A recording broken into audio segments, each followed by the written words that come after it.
ಎಲ್ಲರೂ ಕಳ್ರೆ ಸರ್ ದೇಶದಲ್ಲಿ. ನೀವು ನನ್ನ ಬಾಯಿಯೊಳಗೆ ನಿಮ್ಮ ಮಾತನ್ನು ತುಳ್ಕೋದಕ್ಕಿಂತ ನಾನು ಹೇಳೋದನ್ನು ಕೇಳಬೇಕು ನೀವು. ಅದ್ಯಾಕೆ ನಾನು ಬಿಜೆಪಿ ಅಂತ ಹೇಳೋದನ್ನ, ಕಾಂಗ್ರೆಸ್ ಅಂತ ಹೇಳೋದನ್ನ? ಎಲ್ಲರೂ ಕಳ್ರು ಸರ್ ಈ ದೇಶದಲ್ಲಿ. ಏನ್ ಮಾಡ್ತಿದ್ದಾರೆ ಹೇಳಿ ನಮ್ಗೆ? ಏನ್ ಮಾಡ್ತಿದ್ದಾರೆ ಹೇಳಿ? ಜನಸಾಮಾನ್ಯನಿಗೆ ಏನಾಗ್ತದೆ ಹೇಳಿ?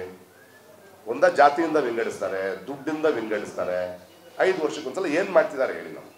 ಇದರ ಬಗ್ಗೆ ಬೇಸತ್ತು ತಾನೇ ಒಬ್ಬ ಪ್ರಜಾಧ್ವನಿಯಾಗಿ ಬರಬೇಕು ಅಂತ. ಇವಾಗ ನೋಡಿ, ಇನ್ನೊಬ್ಬರನ್ನ ಬೈಯೋ ಟೈಮ್ ಅಲ್ಲ ಇದು, ಇಳಿಸೋ ಟೈಮ್.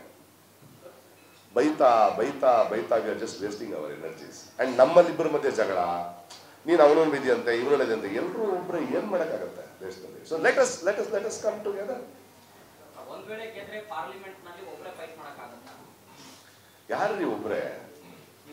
ಯಾರು ದೊಡ್ಡ ಪಾರ್ಟಿ ಹೇಳಿ ನನಗೆ? ಪಾರ್ಲಿಮೆಂಟ್ 2009 ರೂಸ್ ಪಾರ್ಟಿ ಹೇಳಿ ನನಗೆ. ನ್ಯಾಷನಲ್ ಪಾರ್ಟಿ ಹೇಳಿ. ಎಲ್ಲರೂ ಸೇರಿದ್ರೆ ನ್ಯಾಷನಲ್ ಪಾರ್ಟಿ ಅಲ್ಲಿ ಇನ್ಮೇಲೆ ಅಲ್ವೇ? 5 ಭಾಷೆಗಳು ಗೊತ್ತು ನಮಗೂ, 5 ಭಾಷೆಯ ಮುಖ್ಯಮಂತ್ರಿಗಳು ಗೊತ್ತು. ಹೋಗೋಣ ಅಲ್ಲಿ, ರೈಸ್ ಮಾಡೋಣ ಒಂದು ವಿಷಯನ. ಐ ವಿಲ್ ಟೆಲ್ ಯು ಒಂದು ಸಿಂಪಲ್ ಥಿಂಗ್. ಒಂದು ಪಾಲಿಸಿ ಡಿಸಿಷನ್ ಮಾಡಿದ್ರೆ ಅದಕ್ಕೆ ರೈಸ್ ಮಾಡೋದು ಒಂದು ಪ್ರಜೆಯ ದೃಷ್ಟಿಯಿಂದ ಯಾರು ಧ್ವನಿ ಎತ್ತಾ ಇದ್ದಾರಾ? ಎಲ್ಲ ಪಾರ್ಟಿ ದೃಷ್ಟಿಯಿಂದಾನೇ ಇದ್ದಾರೆ. Let's change it.